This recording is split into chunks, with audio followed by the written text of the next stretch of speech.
বালুরঘাট শহরে আবারও চুরির ঘটনা ঘিরে তীব্র চাঞ্চল্য ছড়িয়েছে। তবে এবার চোরেরা একেবারে নতুন কৌশল অবলম্বন করেছে। চুরির সময় যাতে আশেপাশের কেউ বাধা দিতে না পারে সেজন্য আগে থেকে প্রতিবেশীদের বাড়ির দরজা বাইরে থেকে আটকে দেয় চোরেরা। এরপর ফাঁকা বাড়ির সুযোগ নিয়ে গভীর রাতে দরজায় তালা ভেঙে ভেতরে ঢুকে পড়ে চোরের দল। বাড়ির ভেতরে ঢুকে তাণ্ডব চালানো হয়। সুমিত রায়ের বাড়ির আলমারি ভেঙে প্রায় 12,000 টাকা নগদ, 3 ভরি সোনার গয়না এবং রূপোর 2টি মূর্তি লুট করে পালায় তারা। সকালে ঘুম থেকে উঠে প্রতিবেশীরা বাইরে বেরোতে না পেরে বিষয়টি আঁচ করে। পরে অন্য বাড়ির লোক এসে গেট খুলে দিলে পাশের বাড়িতে চুরির ঘটনা প্রকাশ্যে আসে। শনিবার ঘটনাটি ঘটেছে বালুরঘাট শহরের 9 নম্বর ওয়ার্ডের পদ্মপুকুর এলাকায়। পরে বাড়ির মালিক বালুরঘাট থানায় লিখিত অভিযোগ দায়ের করেন। ঘটনা তদন্তে নেমেছে পুলিশ। তবে শহরে একের পর এক চুরির ঘটনা ঘটলে অধিকাংশ ক্ষেত্রে এখনও দুষ্কৃতীদের ধরা যায়নি। ফলে বালুরঘাট শহরের নিরাপত্তা ব্যবস্থা নিয়ে প্রশ্ন উঠতে শুরু করেছে এবং আতঙ্কে দিন কাটাচ্ছেন শহরবাসী।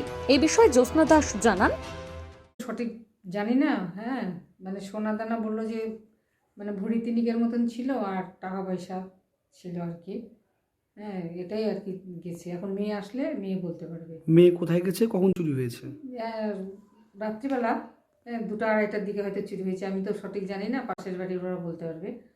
আর মেয়ে কলকাতায় শাশুড়িকে আনতে গেছে। আপনি কিভাবে জানতে পারলেন চুরি হয়েছে? ওই পাশের টুটোর নামে মহিলাটা, ওই মহিলা আমার মেয়েকে ফোন করছে, মেয়ে আবার আমাকে ফোন করছে। হ্যাঁ, কি কতটা আপনার আতঙ্কে রয়েছেন এরকম চুরি হচ্ছে এখানে? আতঙ্কে তো মনে করেন যে সে খুবই একটা আতঙ্কই তো এটা একটা, যে এরকমভাবে ভাঙচুর করে নিয়ে গেছে। থানায় কি অভিযোগ হয়েছে? থানায় অভিযোগ হয়েছে। পুলিশ এসেছিল? পুলিশ আসছিল, টাউন বাবু আসছিল, সব দেখে টেকে গেছে। উনি আমাকে বললো যে এগুলো তুলে রাখতে, তা আমি আর তুলিনি, যে মেয়ে আসুক, মেয়ে আসে দেখি। এই বিষয়ে প্রতিবেশী কি জানিয়েছেন শুনুন।